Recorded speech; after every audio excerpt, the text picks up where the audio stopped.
بسم اللہ الرحمن الرحیم نحمدہ ونصلی علی رسولہ الکریم اما بعد۔ سیرت النبی صلی اللہ علیہ وسلم کی ہماری سیریز جاری ہے۔ آج ہم ایک نئے موضوع کے ساتھ انشاءاللہ سیرت کے کچھ نئے پہلو انشاءاللہ ہمارے سامنے آئیں گے، جن موضوعات کو آج ہم اپنی کلاس میں ڈسکس کرنے جا رہے ہیں ان میں دو تین اہم موضوعات ہیں۔ ایک موضوع ہے حضور علیہ الصلاۃ والسلام کی اپنی والدہ حضرت آمنہ کی پرورش میں آپ کیسے رہے، آپ نے ان کی کیسی تربیت کی، پھر حضرت آمنہ کا انتقال کیسے ہوا، حضرت آمنہ کے بعد حضرت عبد المطلب حضور کے دادا ہیں، انہوں نے حضور کی پرورش کی، کیسے پرورش کی، اور پھر عبد المطلب ہی وہ شخصیت ہیں جنہوں نے حضور علیہ الصلاۃ والسلام کا نام محمد رکھا تھا۔ تو کچھ اس کی ہسٹری، کچھ اس کی تاریخ، اور حضور علیہ الصلاۃ والسلام کا جو اسم گرامی ہے، آپ کا جو نام ہے محمد، اس کے حوالے سے کچھ تفصیل انشاءاللہ آپ کے سامنے میں رکھوں گا۔ اور اس کے بعد یہ کہ عبد المطلب کا انتقال ہوا تو آپ اپنے چچا ابو طالب کی کفالت میں آئے، تو اگر مزید وقت ہوا تو انشاءاللہ ہم ابو طالب کی کفالت میں آپ نے زندگی کیسے گزاری اس پر بھی بات کریں گے، اور اگر کلاس کا وقت مکمل ہو جاتا ہے تو انشاءاللہ پھر اس کو ہم نیکسٹ کلاس کی طرف لے کے چلیں گے۔ میں آپ حضرات سے مقرر یہ گزارش کروں گا، میں ہر کلاس کے شروع میں عرض کرتا ہوں کہ سیرت کی کلاس لیتے وقت درود شریف کا بہت اہتمام رکھیں۔ جہاں جہاں حضور علیہ الصلاۃ والسلام کا تذکرہ آئے کوشش کریں کہ آپ کی زبان سے درود شریف ضرور جاری ہو۔ جتنا ہم زیادہ سے زیادہ درود پڑھیں گے اتنی اس کی برکتیں ہمیں نصیب ہوں گی، اور انشاءاللہ اللہ تعالیٰ اس کی برکت سے عمل کی توفیق بھی عطا فرمائیں گے۔ اور دوسری گزارش ہمیشہ کی طرح کہ سیرت کی کلاس کو جسٹ ایک ویڈیو کی طرح، ایک لیکچر کی طرح نہ سنیں، اس کے باقاعدہ نوٹس لیں، توجہ سے سنیں، ایک دفعہ سننے سے سمجھ میں نہیں آ رہا دوبارہ سنیں، تیسری دفعہ سنیں، چوتھی دفعہ سنیں، فیملی کے ساتھ، بچوں کے ساتھ، دوستوں کے ساتھ سنیں، اس کا ایک ماحول بنائیں، انشاءاللہ اس کا بہت فائدہ ہوگا۔ سب سے پہلے ہم آتے ہیں کہ حضور علیہ الصلاۃ والسلام اپنی والدہ کی کفالت میں، حضرت آمنہ کی کفالت میں۔ پچھلی کلاس میں ہم یہ بات پڑھ چکے ہیں کہ جب شق صدر کا واقعہ پیش آیا تو حضرت حلیمہ حضور علیہ الصلاۃ والسلام کو لے کر حضور علیہ الصلاۃ والسلام کی والدہ حضرت آمنہ کی خدمت میں حاضر ہو گئیں۔ اس وقت آپ کی عمر 4 سال تھی، اور حضرت حلیمہ نے فرمایا کہ میں چاہتی تھی کہ یہ بچہ میرے پاس رہے، اس کی وجہ سے ہمیں بہت برکتیں ملی ہیں، لیکن جس طرح کا واقعہ پیش آیا تو اس کی وجہ سے ہم بہت ڈر گئے ہیں، اس لیے میں چاہتی ہوں کہ صحیح محفوظ حالت میں بچہ آپ کو لوٹا دوں۔ حضرت آمنہ نے حضور علیہ الصلاۃ والسلام کو گود لیا اور آپ کی پرورش شروع کی۔ میں نے آپ کو یہ بات پہلے بتائی تھی کہ جب حضرت عبداللہ کا انتقال ہوا تھا تو میراث میں حضرت عبداللہ نے کچھ اونٹنیاں، کچھ بکریاں اور ایک باندی ایمن انہوں نے میراث میں چھوڑی تھی، اور بعض روایات سے بھی معلوم ہوتا ہے کہ انہوں نے ایک گھر بھی میراث میں چھوڑا تھا حضرت آمنہ کے لیے اور حضور علیہ الصلاۃ والسلام کے لیے۔ اس کی تفصیلات انشاءاللہ پھر کسی موقع پہ میں عرض کروں گا۔ اسی دوران حضرت آمنہ نے یہ آپ کے دل میں یہ آیا کہ میں اپنے اس لاڈلے بیٹے کو ان کے ننیال کی طرف یا ان کے والد کے ننیال کی طرف بھی لے کے جاؤں۔ یہ بات میں آپ کو پہلے بتا چکا ہوں کہ حضور کے دادا عبد المطلب کی پیدائش مدینہ میں ہوئی تھی، یثرب میں ہوئی تھی، اس لحاظ سے مدینہ عبد المطلب کا ننیال تھا، اسی لحاظ سے حضرت عبداللہ کا ننیال ہے، اور اسی لحاظ سے وہ حضور کا ننیال کہلاتا ہے، اور وہیں پر حضور علیہ الصلاۃ والسلام کے والد کی قبر بھی تھی۔ تو حضرت آمنہ یہ چاہتی تھی کہ ان کو بنو عدی، جو میں آپ کو پہلے بتا چکا ہوں، بنو نجار کی طرف، کہ وہاں لے کے جائیں، ان کے والد کی قبر بھی ان کو دکھا دیں گے، ساتھ ساتھ جو ان کے والد کا ننیال ہے وہاں ان سے بھی ان کو ملوا دیں گے، اور پھر کچھ عرصہ وہاں پر رہ کر دوبارہ مکہ کی طرف لوٹ آئیں گے۔ حضور علیہ الصلاۃ والسلام کو لے کر حضرت آمنہ مدینہ منورہ تشریف لے گئیں اور کچھ عرصہ وہاں پر رہیں، اور حضور علیہ الصلاۃ والسلام کو اپنے والد کی قبر بھی حضرت آمنہ نے دکھائی۔ پھر اس کے بعد حضرت آمنہ نے حضور علیہ الصلاۃ والسلام، اس سفر میں حضرت آمنہ، حضور علیہ الصلاۃ والسلام اور آپ کی باندی حضرت ایمن، جو بعد میں صحابیاں بنی، بہت بڑی صحابیاں، حضرت ایمن رضی اللہ تعالی عنہ، ان کا اصل نام تھا برکہ الحبشیہ، حبشہ کی رہنے والی تھی، برکہ ان کا نام تھا۔ اور حضور علیہ الصلاۃ والسلام نے ان کے بارے میں فرمایا تھا کہ جو شخص یہ چاہتا ہے کہ کسی جنتی عورت سے شادی کرے وہ ایمن سے شادی کر لے۔ تو اس بنیاد پر حضور علیہ الصلاۃ والسلام کے جو منہ بولے بیٹے تھے حضرت زید، انہوں نے حضرت ایمن سے شادی کی، اور انہی سے حضرت زید رضی اللہ تعالیٰ عنہ کے جو بیٹے ہیں حضرت اسامہ، وہ حضرت ایمن ہی کے بطن سے ہیں۔ بہرحال واپسی جب روانہ ہوئے وہاں سے، تو مدینہ سے مکہ آتے ہوئے رستے میں ایک مقام آتا ہے، اس مقام کا نام ہے ابوا۔ وہاں پر پہنچے تو حضور علیہ الصلاۃ والسلام کی والدہ ماجدہ حضرت آمنہ کی طبیعت خراب ہو گئی، وہاں کچھ دیر کے لیے رکے کہ چلیں طبیعت کچھ سنبھلے گی تو یہاں سے روانہ ہو جائیں گے، لیکن طبیعت بگڑتی چلی گئی یہاں تک کہ اس مقام پر حضور علیہ الصلاۃ والسلام کی والدہ محترمہ حضرت آمنہ کا سایہ حضور علیہ الصلاۃ والسلام کے سر سے اٹھ گیا، اور یوں حضور علیہ الصلاۃ والسلام پہلے والد کے سایہ سے تو پہلے ہی محروم تھے، اب والدہ کا جو شفقت کا سایہ تھا وہ بھی اس دنیا میں نہیں رہا، اور حضرت آمنہ کا انتقال ہو گیا۔ حضور علیہ الصلاۃ والسلام کے لیے آپ سمجھ سکتے ہیں کہ 6 سال کی عمر کے بچے کے لیے جو پہلے ہی والد جس کے موجود نہ ہو، ان کے لیے کتنا بڑا صدمہ ہے۔ حضرت ایمن نے قبر کھودنا شروع کی، حضور علیہ الصلاۃ والسلام کو کہا کہ بھائی آپ بھی میرے ساتھ قبر کھودیں۔ حضور علیہ الصلاۃ والسلام بھی اپنے ننھے ہاتھوں سے اپنی والدہ کی قبر کھودنے لگے۔ روایات میں آتا ہے بہت زیادہ روئے اپنی والدہ کی وفات پر، اور اس طریقے سے قبر کھود کر حضرت آمنہ کی تدفین کی گئی، اور یہاں سے حضور علیہ الصلاۃ والسلام کو حضرت ایمن نے پکڑا، ہاتھ انگلی پکڑا کر، اور یہاں سے مکہ کی طرف روانہ ہو گئے۔ اتنی آپ ذرا ان تکلیفوں کا اندازہ لگائیں کہ ایک یتیم بچہ ہے جس کے سر پہ والد کا سایہ نہیں ہے، وہ اپنی والدہ کے ساتھ سفر کر رہا ہے، صحرا ہے، ایک صحرا کے اندر موجود ہے، 6 سال کی عمر ہے، اور اس صحرا کے اندر والدہ کا انتقال ہو جاتا ہے، اور انہی ننھے ہاتھوں سے اپنی والدہ کی قبر کھودنی پڑتی ہے۔ وہ والدہ کی قبر کھودتا ہے اور پھر والدہ کو قبر میں دفناتا ہے، اور پھر وہاں سے جب چلا تھا تو والدہ کی انگلی پکڑ کے چلا تھا، اب جب مکہ مکرمہ واپس جا رہا ہے تو والدہ اس دنیا سے کوچ کر چکی ہیں۔ آپ ذرا اس تکلیف کا، اس کرب کا، اس غم کا اندازہ لگا سکتے ہیں کہ اللہ تعالیٰ نے اپنے پیغمبر کو کن کن مشکلات سے گزارا، تاکہ ان سب مشکلات سے گزر کر حضور علیہ الصلاۃ والسلام کی وہ اعلیٰ تربیت ہو جائے کہ جب آپ اس امت کی رہنمائی کے لیے مبعوث ہوں تو کوئی حضور علیہ الصلاۃ والسلام کے کردار پر، آپ کی شخصیت پر کسی قسم کی انگلی نہ اٹھا سکے۔ تو ابوا نامی مقام پر یوں حضرت آمنہ حضور علیہ الصلاۃ والسلام سے بچھڑ گئیں۔ یہ جو ابوا کا مقام ہے اس کو آج کل وادی خریبہ کہا جاتا ہے، وادی الخریبہ کہا جاتا ہے۔ اگر آپ مکہ سے مدینہ جائیں تو بدر سے کچھ پہلے دائیں طرف کو راستہ جاتا ہے جو عام راستے سے تقریباً 20 کلومیٹر دور آگے جا کر ایک شہر آتا ہے، اس شہر کا نام ہے ابوا، اور اس شہر سے تھوڑا پہلے ایک پہاڑی ہے، اس پہاڑی پر حضور علیہ الصلاۃ والسلام کی والدہ کی قبر بنائی گئی۔ اس پہاڑ کو آج کل جبل ام النبی بھی کہا جاتا ہے۔ جبل ام النبی کا مطلب نبی کی والدہ کا پہاڑ، اور اس کو یہ اس لیے کہا جاتا ہے کہ اس پہاڑ پہ کہا جاتا ہے کہ یہ وہ پہاڑ ہے جس پر حضرت آمنہ کی قبر ہے، تو یہ اس کا محل وقوع ہے۔ اس کی کچھ لوکیشن میں کوشش کروں گا کہ نقشے میں انشاءاللہ آپ کے سامنے اس کو واضح کیا جا سکے۔ اور یہ جو ابوا نامی مقام ہے، یہاں سے حضور علیہ الصلاۃ والسلام کی بہت سی یادیں وابستہ ہیں۔ حضور علیہ الصلاۃ والسلام کئی مرتبہ اس جگہ تشریف لے کر گئے۔ آپ نے جہاد کا جو سب سے پہلا سفر کیا تھا وہ بھی ابوا کی طرف کیا تھا، اس کی تفصیل انشاءاللہ میں غزوات میں آپ کے سامنے رکھوں گا۔ اسی طرح صلح حدیبیہ کے موقع پر بھی حضور علیہ الصلاۃ والسلام کا یہاں سے گزر ہوا، اور حدیث میں آتا ہے کہ آپ علیہ الصلاۃ والسلام اپنی والدہ کی قبر پہ تشریف لے گئے، اور آپ بہت زیادہ روئے، اتنا روئے، صحابہ فرماتے ہیں کہ ہم نے آپ کو کبھی اتنا روتے ہوئے نہیں دیکھا، اور آپ کے ساتھ جو آپ کے صحابہ تھے وہ بھی بہت زیادہ روئے۔ اس کی کچھ تفصیل انشاءاللہ جب صلح حدیبیہ کی طرف ہم جائیں گے، اس کی تفصیلات پڑھیں گے تو میں وہاں آپ کے سامنے رکھوں گا۔ تو حضور علیہ الصلاۃ والسلام کا بچپن میں حضرت آمنہ کا انتقال بھی یہاں پر ہوا۔ آپ نے جہادی پہلا سفر بھی غزوہ ابوا کے نامی مقام کی طرف کیا، اسی کے ساتھ ساتھ حدیبیہ کے موقع پر بھی آپ یہاں پہ تشریف لے کر گئے۔ تفصیل انشاءاللہ اس کی جب ہم صلح حدیبیہ پڑھیں گے، اسی طرح غزوات کی بحث شروع کریں گے تو وہاں اس کی کچھ تفصیل انشاءاللہ آپ کے سامنے آ جائے گی۔ حضور علیہ الصلاۃ والسلام بہت ہی بوجھل قدموں کے ساتھ ابوا نامی مقام سے اپنی والدہ کو الوداع کہہ کر اپنی دائی حضرت ایمن حضور کی دائی ہیں، حضرت ایمن نے حضور کی پرورش کی ہے۔ حضور علیہ الصلاۃ والسلام بہت زیادہ احترام کرتے تھے حضرت ایمن کا، اور حضور علیہ الصلاۃ والسلام کے وصال کے بعد بھی حضرت ایمن زندہ رہی کافی عرصے تک، اور حضور علیہ الصلاۃ والسلام کے وصال کے بعد روایات میں آتا ہے کہ حضرت ابوبکر صدیق رضی اللہ تعالیٰ عنہ اور حضرت عمر رضی اللہ تعالیٰ عنہ وہ حضرت ایمن کی خدمت میں حاضر ہوئے، تو حضرت ایمن رو رہی تھیں، تو حضرت ابوبکر اور حضرت عمر نے ان کو تسلی دینا چاہی، تو انہوں نے فرمایا کہ مجھے رونا اس بات پر آ رہا ہے کہ حضور کے ہوتے ہوئے آسمان سے جو وحی کا ایک سلسلہ تھا وہ ختم ہو گیا، اب وحی کا سلسلہ جاری نہیں رہے گا، مجھے اس کا بہت زیادہ افسوس ہے۔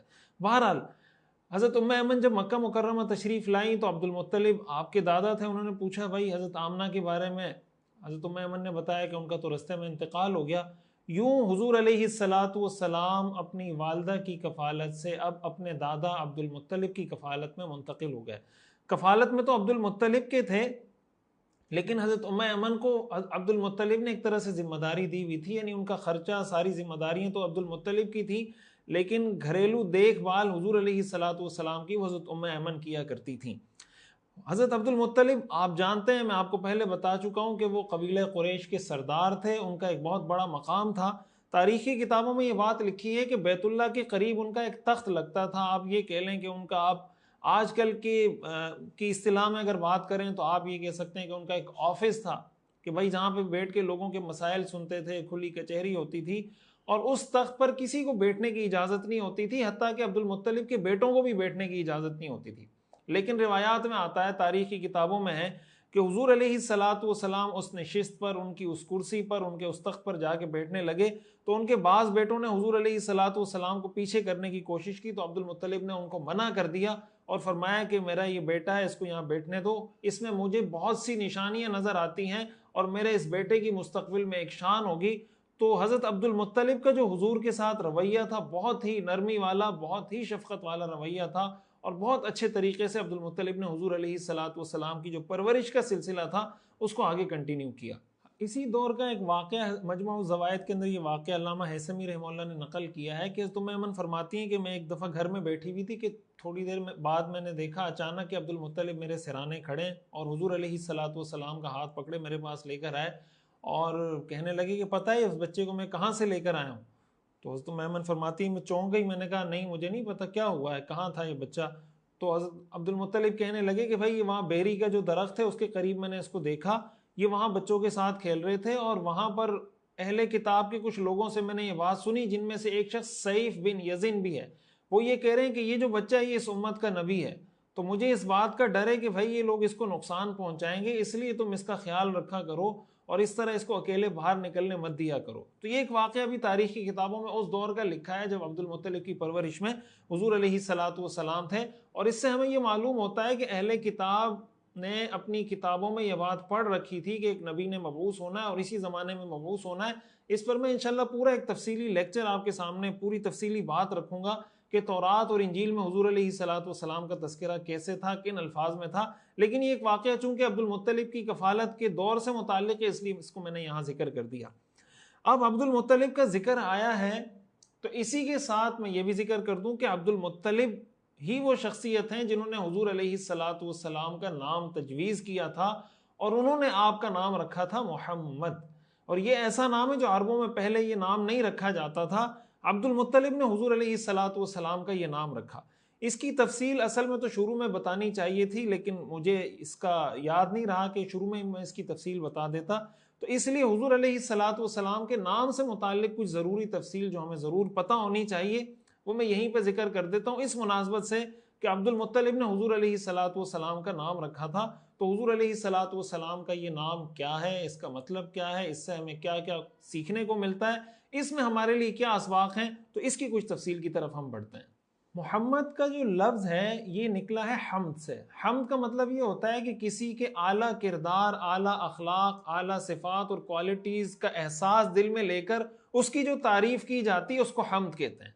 ہم پڑھتے ہیں نا قرآن کریم سورہ فاتحہ شروع ہوتی ہے الحمدللہ رب العالمین، کہ تمام تعریفیں، تو یہ حمد کا مطلب ایسی تعریف ہوتی ہے کہ جب آپ کسی کے اعلیٰ کردار، اعلیٰ اخلاق، اس کی اعلیٰ شخصیت، اس کی اعلیٰ صفات اور کوالٹیز کا احساس آپ کے دل میں یوں پیدا ہو کہ بے ساختہ آپ کی زبان سے اس کی تعریف نکلے اور وہ سچائی پر مبنی وہ تعریف ہو، اس تعریف کو حمد کہا جاتا ہے، اور محمد کا لفظ اس سے نکلا ہے۔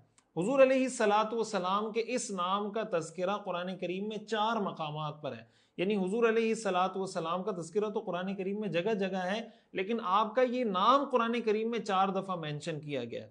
سب سے پہلے سورہ آل عمران کی آیت نمبر 144 ہے، اللہ تعالیٰ ارشاد فرماتے ہیں وَمَا مُحَمَّدٌ إِلَّا رَسُولٌ قَدْ خَلَتْ مِن قَبْلِهِ الرُّسُلُ، کہ محمد اللہ کے رسول ہی تو ہیں اور ان سے پہلے بھی بہت سے رسول گزر چکے ہیں۔ ایک یہاں پر ذکر ہے، محمد کا لفظ قرآن کی اس آیت میں ذکر ہے۔ دوسرا سورہ احزاب کی آیت نمبر 40 ہے، آیت نمبر 40 ہے ما کان محمد ابا احد من رجالکم ولکن رسول اللہ وخاتم النبیین، کہ محمد تمہارے مردوں میں سے کسی کے والد نہیں ہیں، کسی کے باپ نہیں ہیں، لیکن وہ اللہ کے رسول ہیں اور تمام نبیوں میں سب سے آخری نبی ہیں۔ یہاں پر بھی حضور علیہ السلام کا نام محمد مینشن ہے۔ تیسرا مقام سورہ محمد کی آیت نمبر 2 ہے۔ سورہ محمد شروع ہوتی ہے نا، الذین کفروا وصدوا عن سبیل اللہ اضل اعمالهم والذین آمنوا وعملوا الصالحات وآمنوا بما نزل علی محمد۔ یہاں پر حضور علیہ السلام کے نام کا ذکر ہے کہ وہ لوگ جو ایمان لائے اور نیک اعمال کیے اور ہر اس بات کو دل سے مانا جو محمد صلی اللہ علیہ وسلم پر نازل کی گئی۔ چوتھا مقام جہاں پر حضور علیہ السلام کا بائی نیم ذکر کیا گیا اسی نام کے ساتھ، وہ سورہ فتح کی آیت نمبر 29 ہے۔ اللہ تعالیٰ ارشاد فرماتا ہے محمد الرسول اللہ، کہ محمد اللہ کے رسول ہیں۔ یہ 4 وہ مقامات ہیں جہاں پر حضور علیہ السلام کا یہ نام باقاعدہ انہی الفاظ کے ساتھ اللہ تعالیٰ نے ذکر کیا ہے۔ محمد کا جو لفظ ہے، اس کی اگر ہم اس کی طرف جائیں نا کہ اس کا مطلب کیا ہے، محمد کا لفظی جو مفہوم ہے 2 اس کے مفہوم بنتے ہیں۔ ایک وہ شخصیت جس کی تعریف کرنے والے بار بار تعریف کریں اس کو کہتے ہیں محمد، اور دوسرا مطلب محمد کے لفظ کا یہ ہے کہ وہ شخصیت جس کے اندر ایسی کوالٹیز ہوں جن کوالٹیز کی وجہ سے وہ اس بات کو ڈیزرو کرتے ہوں، اس بات کے مستحق ہوں کہ ان کی بار بار تعریف کی جائے، اس کو کہا جاتا ہے محمد۔ اور اگر آپ حضور علیہ السلام کی پوری سیرت کا مطالعہ کریں کہ آپ کی گھریلو زندگی کیسی تھی، آپ کا کردار کیسا تھا، آپ کا اخلاق کیسا تھا، آپ کی سچائی، آپ کی امانت داری، آپ کا پڑوسیوں کے ساتھ رویہ، دوستوں کے ساتھ، دشمنوں کے ساتھ، بڑوں کے ساتھ، چھوٹوں کے ساتھ آپ علیہ السلام کا کیا کردار تھا، تو حضور علیہ السلام کے کردار کے جس پہلو پہ آپ بات کریں گے، آپ علیہ السلام کے اخلاق کے جس پہلو کا آپ تذکرہ کریں گے تو آپ تعریف کرنے پر مجبور ہوں گے، اور یہ تعریف کرنے پر مجبور جو ہو رہے ہیں اس کا مطلب حضور علیہ السلام واقعی میں محمد ہیں، یعنی ان کی شخصیت ایسی ہے کہ جب آپ ان کے کردار کا مطالعہ کرتے ہیں تو آپ ان کی تعریف کیے بغیر نہیں رہ سکتے۔ اللہ تعالیٰ نے اپنے پیغمبر کے لیے جو نام تجویز کیا، اللہ تعالیٰ نے اپنے پیغمبر کے لیے جس نام کا انتخاب کیا وہ اتنا پیارا کہ حضور علیہ السلام کے سارے اخلاق اور کردار اور آپ کی صفات اور کوالٹیز کا ایک سمجھے ایک مجموعہ تھا کہ جہاں حضور کا تذکرہ آئے گا لوگ تعریف کرنے پر مجبور ہوں گے، اور جب تعریف کریں گے جس کی بار بار اس طرح تعریف کی جاتی ہے اسی کو محمد کہا جاتا ہے۔ سبحان اللہ، صلی اللہ علیہ وسلم۔ آپ دیکھیں حضور علیہ السلام کا تذکرہ اللہ تعالیٰ نے اپنے تذکرے کے ساتھ، ہم جب کلمہ پڑھتے ہیں لا الہ الا اللہ محمد الرسول اللہ، ہم جب اشہد ان لا الہ الا اللہ وحدہ لا شریک لہ اشہد ان محمدا عبدہ ورسولہ ہم پڑھتے ہیں، قرآن کریم میں اللہ تعالیٰ نے ارشاد فرمایا وَرَفَعْنَا لَكَ ذِكْرَكَ، ہم نے آپ کے ذکر کو بلند کر دیا۔ جب مؤذن اذان دیتا ہے اشہد ان لا الہ الا اللہ تو اللہ کے نام کے بعد پڑھتا ہے اشہد ان محمد الرسول اللہ۔ ہماری نماز اس وقت تک مکمل نہیں ہوتی جب تک ہم نماز میں اللہم صلی علی محمد وعلی آل محمد، اللہم بارک علی محمد وعلی آل محمد، جب تک ہم نماز میں السلام علیک ایہا النبی، جب تک ہم یہ الفاظ نہ کہیں حضور علیہ السلام کے تذکرے کے بغیر نہ ہمارا ایمان مکمل ہوتا ہے، نہ ہماری نماز مکمل ہوتی ہے، نہ ہماری زندگی مکمل ہوتی ہے۔ ہماری زندگی کا کوئی کام حضور علیہ السلام کے تذکرے کے بغیر مکمل نہیں ہوتا۔ ایسی شخصیت کو ہی کہا جاتا ہے محمد صلی اللہ علیہ وسلم۔ اچھا، اس میں کمال کی بات یہ ہے کہ اگر کوئی آدمی حضور علیہ السلام کی کوئی تعریف نہیں کر رہا، وہ صرف حضور علیہ السلام کا یہ نام لے رہا ہے محمد، وہ بھی حضور کی تعریف کر رہا ہے۔ سبحان اللہ۔ وہ کسی نے لکھا تھا نا کہ محمد میں 2 میمیں ہیں، کوئی نہ چاہے نہ چاہتے ہوئے بھی 2 دفعہ اپنے لبوں سے حضور علیہ السلام کے نام کو وہ بوسہ دیتا ہے۔ جب میم پہلا پڑھتا ہے تو ہونٹ ملتے ہیں، جب دوبارہ دوسری میم پڑھتا ہے پھر ہونٹ ملتے ہیں۔ یہ نام اس وقت تک ادا نہیں ہوتا جب تک نام کو 2 دفعہ انسان بوسہ نہ دے دے. تو اگر کوئی حضور علیہ الصلوۃ والسلام کا صرف نام لے کہ حضرت محمد صلی اللہ علیہ وسلم، اس کا بھی مطلب یہ ہے کہ وہ شخصیت جس کی بار بار تعریف کی جائے، تو آپ کا نام لینے والا جو صرف آپ کا نام لے رہا ہوتا ہے وہ بھی آپ کی تعریف کر رہا ہوتا ہے. حدیث شریف میں آتا ہے کہ قریش کے لوگ، خصوصاً ابو لہب کی جو بیوی تھی، وہ حضور علیہ الصلوۃ والسلام کی بہت زیادہ بدتمیزی بھی کرتی تھی، گستاخی بھی کرتی تھی. تو حضور علیہ الصلوۃ والسلام کا نام ہے محمد، انہوں نے حضور علیہ الصلوۃ والسلام کا نام بگاڑ کر رکھ دیا مذمم. معاذ اللہ. مذمم کا مطلب ہوتا ہے وہ شخص جس کی بار بار برائی بیان کی جائے، جس کی بار بار مذمت کی جائے، اور وہ اس پر شعر و شاعری اور اشعار پڑھا کرتے تھے. تو حضور علیہ الصلوۃ والسلام کو جب یہ خبر پہنچی کہ بھائی یہ اس طرح نام بگاڑ کر میری مذمت کرتے ہیں یا حجب کرتے ہیں یا گستاخی کرتے ہیں، تو حضور علیہ الصلوۃ والسلام نے بڑی بہترین بات ارشاد فرمائی. آپ نے فرمایا الا تعجبون کیف یصرف اللہ عنی شتم قریش ولعنہم یشتمون مذمما ویلعنون مذمما وانا محمد. سبحان اللہ. آپ نے فرمایا کیا تم قریش کی باتوں کی طرف توجہ کر کے ذرا تعجب نہیں کرتے کہ اللہ ان کی برائیوں کو، ان کے لعن طعن کو مجھ سے کیسے پھیرتے ہیں، کیسے مجھ سے دور کرتے ہیں؟ کیوں؟ اس لیے کہ وہ مذمم کو گالیاں دیتے ہیں، وہ مذمم پہ لعن طعن کرتے ہیں، اور میں تو محمد ہوں. یعنی وہ کہتے ہیں مذمم نام جب بگاڑیں گے تو مذمم کہہ کر برائی کریں گے کہ مذمم ایسا، مذمم ایسا، مذمم ایسا. آپ نے فرمایا میں تو مذمم ہوں نہیں، میں محمد ہوں. تو اللہ تعالیٰ نے یوں مجھ سے ان کی برائیوں کو، ان کے لعن طعن کو پھیر دیا کہ وہ گالی مجھے دینا چاہتے ہیں، برا بھلا مجھے کہنا چاہتے ہیں، لیکن گالیاں اور برا بھلا مذمم کو کہتے ہیں. اللہ تعالیٰ نے مجھے ان کی گالیوں سے اور ان کے لعن طعن سے محفوظ کر لیا. سبحان اللہ. آپ کا نام ایسا ہے کہ آپ کے نام لینے والا ہی آپ کی تعریف کرے گا. اور اس حدیث کے اندر ایک بہت بڑا میسج ہے ہمارے لیے، بہت بڑا پیغام ہے. اس سیرت کے دروس ہم اسی لیے پڑھ رہے ہیں کہ سبق حاصل کریں. آپ دیکھیں وہ حضور علیہ الصلوۃ والسلام کو برا بھلا کہہ رہے ہیں، لعن طعن کر رہے ہیں، گستاخی کر رہے ہیں، لیکن حضور علیہ الصلوۃ والسلام اس سے بھی ایک پازیٹیو چیز نکال کر اس پر اللہ کا شکر ادا کر رہے ہیں، لوگوں کو بھی بتا رہے ہیں. اس سے ہمیں سیکھنے کو یہ ملتا ہے کہ ہمارے ہاں تو مصیبت یہ ہے کہ ہم پازیٹیو چیز کے اندر بھی نیگیٹیوٹی تلاش کر رہے ہوتے ہیں. کوئی مثبت کام بھی ہو رہا ہوتا ہے، اس میں کیڑے نکال رہے ہوتے ہیں. حضور علیہ الصلوۃ والسلام کا طرز عمل یہ ہے کہ اگر آپ کوئی اچھا کام کر رہے ہیں، کوئی خیر کا کام کر رہے ہیں، کوئی دین کا کام کر رہے ہیں، کوئی بھی پازیٹیو پروڈکٹیو کوئی تعمیری کام معاشرے میں کر رہے ہیں، اس کی وجہ سے آپ کو تنقید کا سامنا کرنا پڑ رہا ہے، اس کی وجہ سے لوگ آپ پہ اعتراض کر رہے ہیں، تو ان کے اعتراضات کی وجہ سے، ان کے لعن طعن کی وجہ سے، ان کی گستاخی کی وجہ سے آپ نے کام سے پیچھے نہیں ہٹنا، بلکہ ان کی اس برائی کے اندر سے کوشش کر کے پازیٹیوٹی تلاش کرنی ہے. ان کی اس برائی کو، ان کی اس لعن طعن گستاخی کو اپنے لیے آپ سمجھیں، اس کو آپ چیلنج بنائیں کہ بھائی اب انہوں نے یہ بات کی، میں اپنے اس کام کو اور زیادہ بہتر کروں گا، اور زیادہ تیز کروں گا. ہمارے ہاں بہت سے لوگ دین کی بات اس لیے نہیں کرتے کہ یار اگر میں دین کی بات کروں گا لوگ مجھے تانا دیں گے، یہ ملا بن گیا، یہ مولوی ہو گیا. اس ملا کے تانے سے بچنے کے لیے ہم کسی کو دین کی بات نہیں کرتے، نماز کی دعوت نہیں دیتے.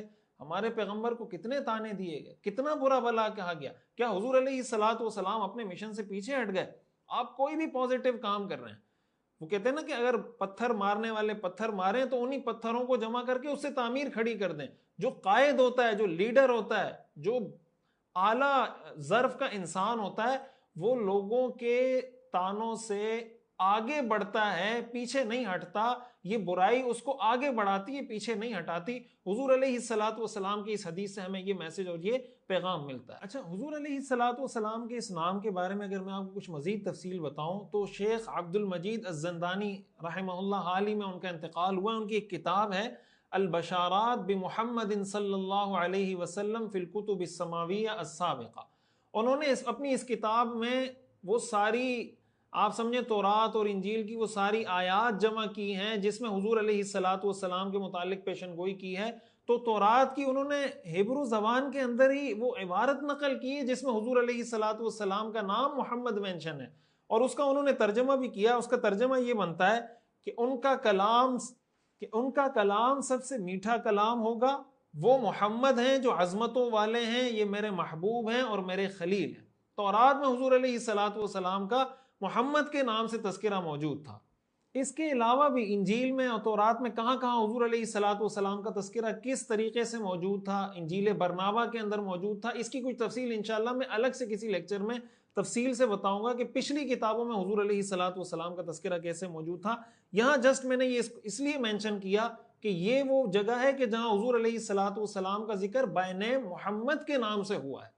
اسی کے ساتھ ساتھ حضور علیہ الصلوۃ والسلام کا ایک نام احمد بھی ہے، قرآن کریم میں اس کا ذکر موجود ہے، سورۃ الصف کی آیت نمبر 6 میں وَإِذْ قَالَ عِيسَى ابْنُ مَرْيَمَ يَا بَنِي إِسْرَائِيلَ إِنِّي رَسُولُ اللَّهِ إِلَيْكُمْ مُصَدِّقًا لِمَا بَيْنَ يَدَيَّ مِنَ التَّوْرَاةِ وَمُبَشِّرًا بِرَسُولٍ يَأْتِي مِن بَعْدِي اسْمُهُ أَحْمد۔ حضرت عیسیٰ علیہ السلام نے جب اپنی قوم کو خوشخبری دی تو انہوں نے بتایا کہ میرے بعد ایک پیغمبر آئیں گے جن کا نام ہوگا احمد۔ تو احمد بھی ہم سے نکلا ہے، محمد بھی ہم سے نکلا ہے۔ احمد کا جو ترجمہ ہے، جو مفہوم ہے نا، علامہ ابن القیم رحمہ اللہ کی ایک کتاب ہے جلاء الافہام فی الصلاۃ علی النبی والسلام، اس طرح کا کوئی نام ہے، بہت بہترین کتاب انہوں نے، فی فضل الصلاۃ والسلام علی النبی، بہت ہی شاندار کتاب ہے ان کی، درود شریف کی اہمیت، اور اس کے حوالے سے انہوں نے حضور علیہ الصلوۃ والسلام کے یہ جو دو نام ہیں اس میں فرق ذکر کیا ہے کہ محمد اور احمد میں فرق کیا ہے۔ تو انہوں نے لکھا ہے کہ احمد کے دو مطلب ہیں۔ احمد کا ایک مطلب تو یہ ہے کہ بھائی تعریف تو دنیا میں سب کی جاتی ہے، احمد اس میں تفضیل کا صیغہ ہے عربی میں، دنیا میں تعریف تو سب کی جاتی ہے، لیکن وہ شخصیت کہ حضور علیہ الصلوۃ والسلام جس تعریف کے مستحق ہیں، جس حمد کے مستحق ہیں، وہ ان تمام تعریفوں سے بڑھ کر ہے جس کا کوئی اور آدمی مستحق ہو سکتا ہے۔ تو حضور علیہ الصلوۃ والسلام ان سب سے زیادہ بڑھ کر ہیں کہ وہ تعریف کے مستحق ہیں۔ اس کو علمی انداز میں انہوں نے اس طریقے سے آپ کہہ سکتے ہیں کہ بھائی محمد اور احمد کے اندر فرق یہ ہے کہ محمد میں کمیت کی زیادتی ہے اور احمد میں کیفیت کی زیادتی ہے۔ جو علماء حضرات ہیں وہ اس کو بہتر طریقے سے سمجھ سکتے ہیں۔ اور ایک دوسرا مفہوم احمد کا یہ ہے، یعنی ایسی صورت میں جو اس میں تفضیل ہے، یہ میں علماء کے لیے جسٹ ایک جملہ بتا رہا ہوں کہ اس میں تفضیل بمعنی المفعول ہوگا کہ بھائی احمد کا لفظی ترجمہ تو بنتا ہے وہ جو زیادہ تعریف کرنے والا ہو، لیکن مراد اس سے وہ جس کی زیادہ تعریف کی جائے۔ دوسرا ترجمہ اس کا وہی ہے جو اصل میں اس کا لغوی ترجمہ بنتا ہے کہ احمد، محمد کا مطلب جس کی زیادہ تعریف کی جائے، اور احمد کا مطلب جو اپنے رب کی سب سے زیادہ تعریف کرنے والا ہو، اس کو کہا جاتا ہے احمد۔ تو ہم نے دیکھا کہ محمد بھی ہم سے نکلا ہے اور احمد بھی ہم سے نکلا ہے۔ قیامت کے دن حضور علیہ الصلوۃ والسلام کو جو مقام عطا کیا جائے گا، جو حضور علیہ الصلوۃ والسلام کا خاص مقام ہے، اس مقام کا نام مقام محمود ہے، اور یہ محمود بھی ہم سے نکلا ہے۔ قرآن کریم میں اللہ تعالیٰ نے ارشاد فرمایا وَمِنَ اللَّيْلِ فَتَهَجَّدْ بِهِ نَافِلَةً لَكَ عَسَىٰ أَن يَبْعَثَكَ رَبُّكَ مَقَامًا مَحْمُودًا۔ یہاں پر محمودہ، مقام محمودہ، یہ بھی ہم سے نکلا ہے کہ بھائی شاید عن قریب آپ کا رب آپ کو مقام محمود عطا کرے گا، مقام محمود تک آپ کو پہنچائے گا۔ اسی کے ساتھ ساتھ ہم جب اذان کے بعد دعا پڑھتے ہیں نا اللہم رب هذه الدعوة التامة، تو اس میں ہم آگے پڑھتے ہیں نا وابعثه مقاما محمودا، وابعثه مقاما محمودا الذي وعدته، کہ یا اللہ ہمارے آقا حضرت محمد صلی اللہ علیہ وسلم کو وہ مقام محمود عطا فرما دیجئے جس کا آپ نے ان سے وعدہ کیا ہے۔ اور یہ جو مقام محمود ہے، قرآن حدیث شریف میں آتا ہے، حضور علیہ الصلوۃ والسلام نے ارشاد فرمایا انا سید ولد آدم یوم القیامت ولا فخر، کہ میں قیامت کے دن تمام بنی آدم کا، تمام انسانوں کا سردار ہوں گا، ولا فخر، میں اس پہ کوئی فخر نہیں کرتا، بیدی لواء الحمد ولا فخر، قیامت کے دن حمد کا جھنڈا، تعریف کا جھنڈا میرے ہاتھ میں ہوگا، لیکن میں اس پہ کوئی فخر نہیں کرتا۔ یعنی قیامت کے دن حضور علیہ الصلوۃ والسلام اللہ کی ایسی تعریف کریں گے، ایسی تعریف کریں گے، ایسی تعریف کریں گے، جو تعریف نہ اس وقت سے پہلے کبھی دنیا میں کسی نے کی ہوگی، نہ اس کے بعد کبھی کوئی کر سکے گا۔ یہ جو مقام ہے، یہ جو جھنڈا ہے حمد کا جھنڈا، یہ ہمارے آقا حضرت محمد صلی اللہ علیہ وسلم کے ہاتھ میں ہوگا۔ اس کی کچھ تفصیل حضور علیہ الصلوۃ والسلام نے یہ بتائی، آپ نے فرمایا قیامت کے دن ہر بنی آدم حتیٰ کہ ہر نبی میرے جھنڈے کے تحت ہوگا، میرے جھنڈے کے نیچے ہوگا۔ لوگ جائیں گے حضرت آدم کے پاس کہ آپ اللہ سے درخواست کیجئے کہ اللہ تعالیٰ حساب کتاب کا آغاز کرے، اس لیے کہ قیامت کے دن کی جو ہولناکی ہے وہ ناقابل برداشت ہوگی۔ حضرت آدم کے پاس جائیں گے، حدیث بہت تفصیلی ہے، میں مختصر کر کے بتا رہا ہوں۔ حضرت آدم علیہ السلام فرمائیں گے کہ بھائی یہ میرے بس کی بات نہیں، تم میرے بیٹے نوح کے پاس جاؤ، وہ اس کی سفارش کر سکتے ہیں۔ حضرت نوح علیہ السلام کے پاس آئیں گے، وہ کہیں گے میں نہیں کر سکتا۔ تم حضرت موسیٰ علیہ السلام کے پاس جاؤ، لوگ حضرت موسیٰ کے پاس آئیں گے سفارش کرنے، حضرت موسیٰ فرمائیں گے میں نہیں کر سکتا۔ تم حضرت عیسیٰ کے پاس چلے جاؤ، لوگ حضرت عیسیٰ علیہ السلام کے پاس آئیں گے، وہ کہیں گے میں نہیں کر سکتا۔ یہ کام اگر کر سکتے ہیں تو حضرت محمد صلی اللہ علیہ وسلم ان کے پاس جائیں، تو لوگ حضور علیہ السلام کے پاس آئیں گے۔ حضرت انس رضی اللہ تعالیٰ عنہ فرماتے ہیں کہ حضور علیہ السلام نے فرمایا کہ میں جنت کے دروازے پہ جاؤں گا، دستک دوں گا، وہ پوچھیں گے کون؟ میں کہوں گا محمد، تو وہ دروازہ کھولیں گے، مجھے مرحبا کہیں گے۔ حضور علیہ السلام نے فرمایا کہ پھر میں سجدے میں گر جاؤں گا اور اللہ کی ایسی حمد و ثنا بیان کروں گا، ایسی حمد و ثنا بیان کروں گا جو حمد و ثنا اس سے پہلے کبھی کسی نے بیان نہیں کی ہوگی۔ اللہ تعالیٰ ارشاد فرمائیں گے ارفع رأسک وسل تعطى واشفع تشفع وقل يسمع لقولک، اے پیغمبر اپنا سر اٹھائیے، اپنا سر اٹھائیے اور سوال کیجئے، آپ کو عطا کیا جائے گا۔ آپ شفاعت کیجئے، آپ کی شفاعت کو قبول کیا جائے گا۔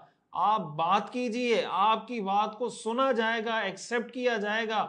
حضور علیہ السلام نے فرمایا کہ یہ وہ مقام محمود ہے جس کا اللہ تعالیٰ نے مجھ سے وعدہ کیا ہے۔ یہ مقام اللہ نے عطا کیا ہے ہمارے پیغمبر، ہمارے آقا حضرت محمد صلی اللہ علیہ وسلم کو، وہ پیغمبر جو ساری زندگی اس امت کے لیے کوڑتے رہے، روتے رہے، اللہ سے مانگتے رہے، اس امت کی رہنمائی کرتے رہے، ساری زندگی اس امت کی رہنمائی میں گزار دی۔ آج یہ امت اپنے اس پیغمبر کو بھلا بیٹھی ہے۔ اس امت کے پاس اپنے پیغمبر کی زندگی کو پڑھنے کے لیے وقت نہیں ہے، اس پیغمبر کی سیرت کو پڑھنے، سمجھنے اور اپنانے کا حوصلہ نہیں ہے۔ ہم قیامت کے دن اپنے آقا کے سامنے کس منہ سے جائیں گے؟ یہ وہ مقام محمود ہے جس کے ذریعے حضور علیہ السلام اپنی اس امت کے گناہگار لوگوں کی شفاعت کریں گے۔ ہمیں کوشش کرنی چاہیے کہ حضور علیہ السلام کی سیرت کو اپنائیں، ان کی سیرت پر عمل کریں، ان کو پڑھیں، سیرت کے پیغام کو عام کریں، ہر مسلمان تک سیرت کے پیغام کو پہنچائیں۔ کیا پتہ یہی آخرت میں ہماری بخشش کا ذریعہ بن جائے، حضور علیہ السلام کی شفاعت کا ذریعہ بن جائے۔ اللہ تعالی ہم سب کو قیامت کے دن حضور علیہ السلام کی شفاعت نصیب فرمائے۔ اور اسی کے ساتھ علماء نے ایک بات لکھی ہے کہ اس سے ہمیں معلوم ہوتا ہے کہ اس امت کا یہ حمد کے ساتھ بڑا خاص رشتہ ہے۔ حمد تعریف اور شکر کے لیے استعمال ہوتا ہے نا، کہ اللہ کی تعریف کریں، اللہ کا شکر ادا کریں۔ دیکھیں قرآن کا آغاز الحمد سے ہوتا ہے۔ ہمارے پیغمبر کا نام ہے محمد، احمد، ان کو جو مقام عطا کیا جائے گا اس مقام کا نام ہے مقام محمود۔ ہمیں جتنی دعائیں سکھائی گئی ہیں، جب بھی کوئی نعمت عطا ہو تو اس نعمت کے ملنے پر ہمیں جو دعا سکھائی گئی ہے وہ الحمد سے شروع ہوتی ہے۔ آپ دیکھیں کھانا کھانے کے بعد جو دعا پڑھتے ہیں وہ الحمد سے شروع ہوتی ہے، استنجا سے فارغ ہونے کے بعد جو دعا پڑھی جاتی ہے وہ الحمد سے شروع ہوتی ہے۔ اسی کے ساتھ بلکہ حدیث قرآن میں یہ آتا ہے کہ جنتی جب جنت میں پہنچیں گے تو ان کی جو دعا ہوگی، ان کا جو ذکر ہوگا وہ الحمدللہ رب العالمین ہوگا۔ وہ وہاں جا کر بھی اللہ کی تعریف کر رہے ہوں گے۔ بعض روایات میں آتا ہے کہ پچھلی کتابوں میں اس امت کا نام ہے حمادون۔ حمادون کا مطلب وہ لوگ جو اللہ کی بہت زیادہ تعریف کرنے والے اور بہت بڑھ چڑھ کے اللہ کی تعریف کرنے والے ہوں۔ اور اس میں ایک نکتے کی بات علماء نے لکھی ہے کہ حمد اس وقت ہوتی ہے جب کوئی کام پایہ تکمیل کو پہنچ جاتا ہے، اس کے اختتام پر ہمیں حمد اور تعریف اور شکر ادا کرنے کا سبق دیا گیا ہے۔ حضور علیہ السلام کے اس مبارک نام کے اندر ختم نبوت کی ایک جھلک ہے، اس لیے کہ حضور علیہ السلام کا نام محمد رکھا گیا۔ اور حمد اس وقت ہوتی ہے جب کوئی کام مکمل ہو جاتا ہے۔ حضور علیہ السلام کا نام محمد اور احمد ہونے کا مطلب یہ ہے کہ اب حضور علیہ السلام کے بعد دنیا میں کسی نئے نبی نے پیدا نہیں ہونا۔ آپ علیہ السلام کے نام کے اندر ہی اللہ تعالیٰ نے ختم نبوت کی ایک جھلک رکھ دی کہ بس ان پر نبیوں کا سلسلہ مکمل ہو چکا، ختم ہو چکا، اب ان کے بعد کسی نبی نے پیدا نہیں ہونا۔ اس میں ہمارے لیے جو سبق ہے، سبق یہ ہے کہ ہم شکر ادا کرنے کی عادت اپنائیں، اپنے بچوں کو عادت ڈلوائیں۔ کوئی چھوٹی سی چھوٹی نعمت ملے، زبان کو اس بات کا عادی بنا دیں، الحمدللہ الحمدللہ۔ بھائی لائٹ چلی گئی تھی، آ گئی، الحمدللہ۔ پانی پیا، الحمدللہ۔ کھانا کھایا، الحمدللہ۔ استنجا سے فارغ ہو کے نکلے، الحمدللہ۔ کوئی خوشی اللہ تعالیٰ نے عطا کی، الحمدللہ۔ بات بات پر زبان سے الحمدللہ کہنے کی عادت بنائیں۔ یہ اس امت کی خاص ایسی صفت ہے جو اس امت کی خاص پہچان ہے۔ تو یہ پہچان ہماری تب برقرار رہے گی جب ہماری زبانیں اس کی عادی ہو جائیں گی اور ناشکری سے اپنے آپ کو بچائیں. ہماری زبان پر ناشکری کے کلمات زیادہ ہوتے ہیں, شکر کے کلمات کم ہوتے ہیں. حضور علیہ الصلاۃ والسلام کی امت میں, محمد کی امت میں, احمد کی امت میں صلی اللہ علیہ وسلم, صاحب مقام محمود کی امت میں ہونے کا تقاضا یہ ہے کہ یہ امت بھی اللہ کی حمد و ثنا کرنے والی ہو, اللہ کا شکر ادا کرنے والی ہو, اللہ کی ناشکری کرنے والی نہ ہو. تو یہ ساری کچھ تفصیل تھی حضور علیہ الصلاۃ والسلام کے نام سے متعلق. آپ کو اندازہ ہوا ہوگا کہ حضور علیہ الصلاۃ والسلام کا نام کتنا باکمال ہے اور اس نام میں ہمارے لیے کتنے میسیجز ہیں. بہرحال اب ہم آتے ہیں اپنے اس پچھلے سلسلے کو دوبارہ جوڑتے ہیں کہ حضور علیہ الصلاۃ والسلام کا یہ نام آپ کے دادا عبد المطلب نے رکھا, اور حضور علیہ الصلاۃ والسلام اپنی والدہ کی وفات کے بعد عبد المطلب کی کفالت میں آئے جب آپ کی عمر 8 سال ہوئی. یہاں پہ میں یہ بات تھوڑی کریکٹ کر دوں, پچھلے کسی درس میں نے یہ کہا تھا کہ حضور کی عمر جب 12 سال تھی تو عبد المطلب کا انتقال ہوا, وہ میں نے غلطی سے کہہ دیا تھا تو اس کی کریکشن کر لیں. حضور علیہ الصلاۃ والسلام کی عمر جب 8 سال تھی تو آپ کے دادا عبد المطلب کا سایہ بھی اس دنیا سے اٹھ گیا, آپ کے سر سے اٹھ گیا.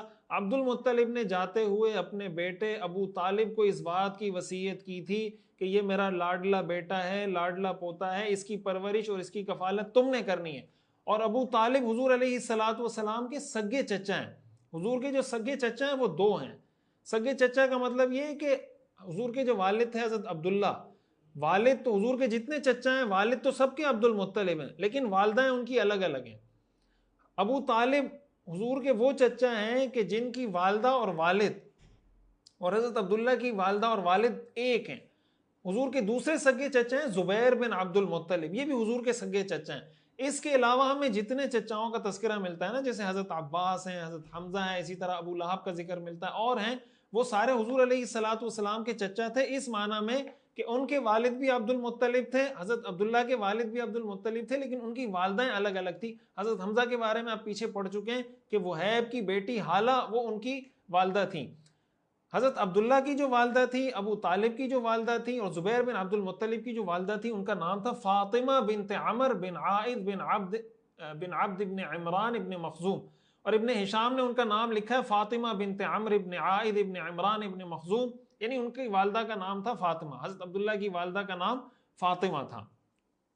تو یوں حضور علیہ الصلاۃ والسلام اپنے والد کے سائے سے محروم ہوئے, پھر والدہ کے سائے سے محروم ہوئے, پھر اپنے شفیق اور بہت ہی مشفق دادا عبد المطلب کے سائے سے محروم ہوئے, اور اب آپ یہ سمجھیں کہ اب آپ اپنے چچا ابو طالب کی کفالت میں آ گئے, اور پھر اس کے بعد ابو طالب نے آپ کی پرورش کی اور ایک طویل عرصہ حضور علیہ الصلاۃ والسلام کو سپورٹ کیا, آپ کا ساتھ دیا, اور ہر طرح سے ہر موقع پر ہر مشکل میں حضور علیہ الصلاۃ والسلام کے ساتھ کھڑے رہے. یہاں پر حضور علیہ الصلاۃ والسلام کے چچاؤں کا تذکر آیا تو میں کچھ اس کی تفصیل آپ کو بتا دیتا ہوں کہ حضور علیہ الصلاۃ والسلام کے 10 چچا تھے, اور بعض روایات میں معلوم ہوتا ہے کہ آپ کے 12 چچا تھے. لیکن حضور علیہ الصلاۃ والسلام کو نبوت ملنے کے بعد جو چچا آپ کے موجود تھے وہ 4 تھے. تو اگر 10 تھے 6 کا پہلے انتقال ہو چکا تھا, اور اگر 12 تھے تو 8 کا پہلے انتقال ہو چکا تھا. آپ کی نبوت ملنے کے بعد 40 سال میں جب آپ کو نبوت عطا ہوئی, جو آپ کے جو 4 چچا موجود تھے ان میں سے ایک حضرت عباس ہیں, ایک حضرت حمزہ ہیں, ایک ابو طالب ہیں اور ابو لہب. یہ 4 آپ کے وہ چچا ہیں جو آپ کو نبوت ملنے کے بعد بھی موجود تھے. باقی جو آپ کے چچا تھے ان کا اس سے پہلے انتقال ہو چکا. اس کی تفصیل اگر آپ دیکھنا چاہیں, عربی میں محمد طہ شعبان کی ایک کتاب ہے اعمام النبی وعماتہ صلی اللہ علیہ وسلم, تو انہوں نے حضور علیہ الصلاۃ والسلام کے چچاؤں کے حوالے سے پوری ایک کتاب لکھی کہ آپ کے چچا کون کون تھے, ان کی ساری تفصیلات کیا ہیں. اب اس میں آگے بڑھنے سے پہلے کہ ابو طالب کی کفالت میں حضور علیہ الصلاۃ والسلام نے کیسے زندگی گزاری, اس کی کیا تفصیلات تھی, تھوڑا سا رک کر اس میں ہمیں جو میسج اور پیغام ملتا ہے, جو بہت اہم میسج ہے اور بار بار ہمیں اس کو سمجھنے کی ضرورت ہے کہ حضور علیہ الصلاۃ والسلام کو اللہ نے کتنی تکلیفوں سے گزارا, کتنی مشقتوں سے گزارا. آپ ذرا اس کو تھوڑی دیر کے لیے اپنے اوپر یعنی فرضی طور پر اگر آپ اپلائی کر کے دیکھیں, اپنے بچے پر اپلائی کر کے دیکھیں تو آپ کے رونگٹے کھڑے ہو جائیں گے. دنیا میں حضور علیہ الصلاۃ والسلام سے زیادہ بڑھ کر اعلیٰ شخصیت کوئی نہیں تھی, لیکن اللہ تعالیٰ نے ان ساری مشکلات سے گزارا اس لیے کہ اللہ نے آپ کو دنیا کا عظیم ترین لیڈر بنانا تھا. اور ان ساری مشکلات سے گزار کر اللہ تعالیٰ حضور علیہ الصلاۃ والسلام کی تربیت کرتے رہے. اور اس میں ہمارے لیے میسج یہ ہے کہ اگر کوئی تکلیف آتی ہے, کوئی پریشانی آتی ہے, یہ آپ پہ ڈیپینڈ کرتا ہے کہ آپ اس کو نیگیٹو لیتے ہیں یا آپ اس کو اپنے لیے چیلنج سمجھ کر آگے بڑھتے ہیں. دیکھیں دنیا میں ہارتا کوئی نہیں ہے, یا انسان جیتتا ہے یا سیکھتا ہے، ہارتا نہیں ہے انسان۔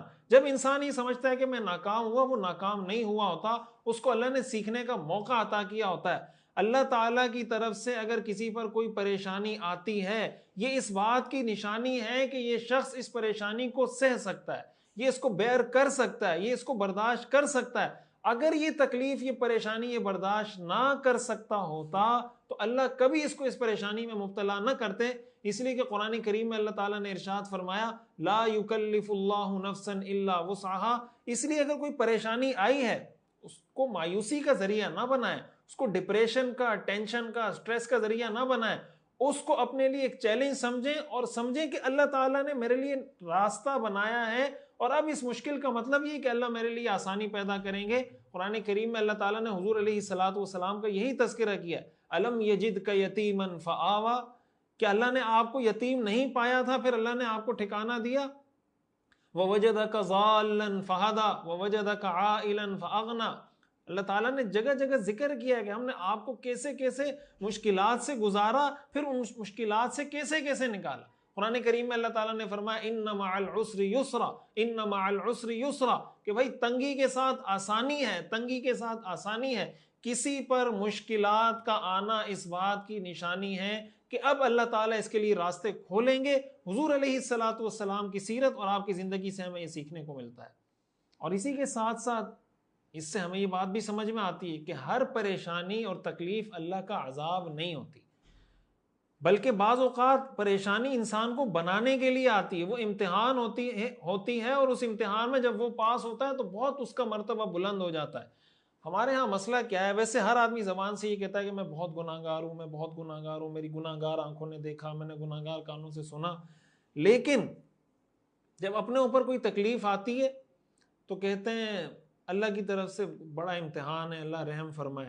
اور جب کسی اور پہ کوئی مصیبت تکلیف آتی ہے تو کہتے ہیں یار یہ گناہوں کی سزا ہے۔ زبان سے ہم کیا کہتے ہیں، میں گناہ گار ہوں سب سے زیادہ، اور تکلیف جب اپنے پر آئی تو کہا یہ امتحان ہے، جب دوسرے پر آئی تو اس کو گناہ گار بنا دیا۔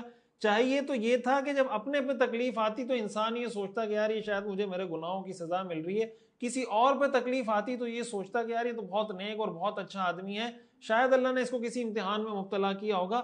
اس سے پتہ چلتا ہے کہ ہمارے دل میں کیا ہے، اور ہم اپنے دل میں اپنے آپ کو گناہگار سمجھتے ہیں یا بہت بڑا بزرگ اور نیک سمجھتے ہیں۔ ذرا سا آپ اس کو ایکسپیرینس کریں تو آپ کو سمجھ میں آ جائے گا۔ دیکھیں تکلیف، پریشانی کبھی اللہ کی طرف سے امتحان ہوتا ہے، کبھی اللہ کی طرف سے عذاب ہوتا ہے۔ اس کی پہچان کیا ہے؟ علماء نے اس کی پہچان لکھی ہے قرآنی آیات کی روشنی میں کہ اگر کوئی تکلیف اور پریشانی آپ کو اللہ کے قریب کر رہی ہے، اس کا مطلب یہ تکلیف اللہ کی نعمت ہے اور اللہ کی رحمت ہے، اور یہ اللہ کی طرف سے امتحان ہے، اور آپ انشاءاللہ اس امتحان میں سرخرو ہو کے نکلیں گے۔ آپ سمجھیں رزلٹ کارڈ آپ کے ہاتھ میں۔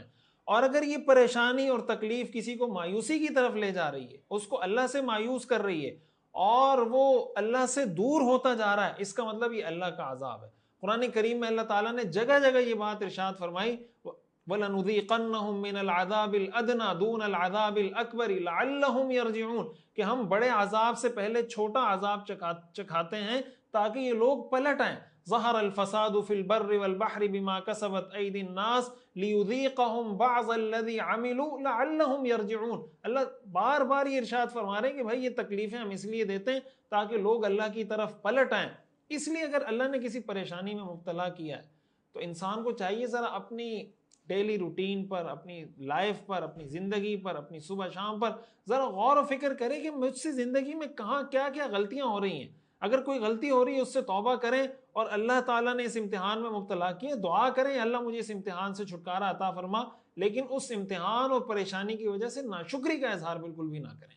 اور اسی سے ایک اہم سبق ہمیں یہ بھی ملتا ہے کہ جب آپ دنیا میں کامیاب لوگوں کو دیکھتے ہیں نا، تو کامیاب لوگوں کی جو ریسنٹ کرنٹ سچویشن ہے اس کو دیکھ کے دھوکہ مت کھایا کریں۔ جو کامیاب آدمی ہوتا ہے وہ بہت سی مشکلات سے گزر کے کامیاب ہوا ہوتا ہے۔ ہمارے ہاں مصیبت کیا ہوتی ہے، ہم کسی کامیاب آدمی کو دیکھتے ہیں کہ بھئی اس عمر میں اس کے پاس یہ اپورچونیٹیز ہیں، یہ صلاحیتیں ہیں، یہ کامیابیاں یہ سمیٹ چکا ہے، ہم ابھی بالکل بگنر لیول پر ہوتے ہیں، بالکل سٹارٹ لے رہے ہوتے ہیں، اور اس کو دیکھ کے اپنے آپ کو کمپیئر کر رہے ہوتے ہیں کہ یار وہ تو وہاں پہنچ گیا، اس نے تو یہ کر لیا، اس نے تو وہ کر لیا۔ میرے پاس تو کچھ نہیں. اور ہم یہ ساری چیزیں دنیا کے معاملے میں تو کرتے رہتے ہیں, حالانکہ اس میں ہمیں منع کیا گیا کہ بھئی اپنے سے اوپر کی طرف مت دیکھو, اور دین کے معاملے میں ہم یہ نہیں کر رہے ہوتے. بھائی آپ جب دنیا میں کسی بھی کامیاب شخص کو دیکھتے ہیں, آپ اس کی سٹرگل کو دیکھیں, اس کی کوشش کو دیکھیں, وہ کن تکلیفوں سے گزرا ہے. آپ حضور علیہ الصلوۃ والسلام کی شخصیت کو دیکھیں. حضور علیہ الصلوۃ والسلام پر ایک دور ایسا بھی آیا کہ آپ مکہ کے فاتح بن کر آئے. وہ لوگ جو آپ کے دشمن تھے, آپ کے ساتھیوں کو شہید کرتے تھے, ان کو ستاتے تھے, ان کو تکلیف دیتے تھے, وہ سارے آپ کے سامنے ہاتھ باندھے کھڑے, اور ان کو اندیشہ تھا کہ اب ہمارے قتل کا آرڈر جاری ہوگا اور تب ہوگا. حضور علیہ الصلوۃ والسلام نے سب کو معاف کر دیا, اور آپ نے فرمایا اذهبوا انتم الطلقاء, جاؤ بھائی تم سب کو میں نے آزاد کر دیا. یہ حضور علیہ الصلوۃ والسلام کا وہ بھی ایک دور تھا. پھر غزوات ہوئے, غزوہ بدر ہوا, غزوات میں مسلسل مسلمانوں کو فتوحات ہوتی رہیں. اور ایک یہ دور بھی ذرا آپ یاد رکھیں کہ حضور علیہ الصلوۃ والسلام بچپن میں یتیم پیدا ہوئے, پھر 6 سال کی عمر میں والدہ کا سایہ اٹھ گیا, پھر 8 سال کی عمر میں دادا کا سایہ اٹھ گیا. کن مشکلات سے ایک بچہ اس عمر میں گزرا ہوگا. تو کامیاب شخص کو جب بھی دیکھا, نبوت تو اللہ کی طرف سے عطا کی جاتی ہے, نبوت تو کوئی اختیاری چیز نہیں ہے, نبوت وہاں بھی چیز ہے اللہ جس کو منتخب کر لے. لیکن دنیا میں آپ کو کوئی بھی, آپ جس فیلڈ میں بھی ہیں, آپ اگر انجینئر ہیں, آپ ڈاکٹر ہیں, آپ پروفیسر ہیں, آپ سائنٹسٹ ہیں, آپ مولوی ہیں, آپ مفتی ہیں, آپ شیخ الحدیث ہیں, آپ کسی بھی فیلڈ میں, تو آپ اگر اپنی فیلڈ میں کسی شخص کو دیکھ رہے ہیں یہ کامیابی کے کسی منزل پہ پہنچا ہے, تو ذرا اس کی سٹرگل کو پڑھیں, اس کی ہسٹری کو پڑھیں, ڈے 1 سے اس نے سٹارٹ کیسے لیا تھا, اس طریقے سے سٹارٹ لیں, کوشش کریں. جب آپ کوشش کر کے آگے بڑھیں گے. ہمارے ہاں مسئلہ یہ ہے کہ ہمارے ہاں لوگ ایلن مسک سے تو موٹیویشن لیتے ہیں, مارک زکربرگ سے تو موٹیویشن لیتے ہیں. مسلمانوں کے لیے کیا موٹیویشن کے لیے حضور کی شخصیت کافی نہیں ہے؟ صحابہ کی شخصیت, صحابہ کرام کی تاریخ آپ پڑھیں, سیرت پڑھیں, آپ حیران ہو جائیں گے. عجیب عجیب واقعات آپ کو ملیں گے.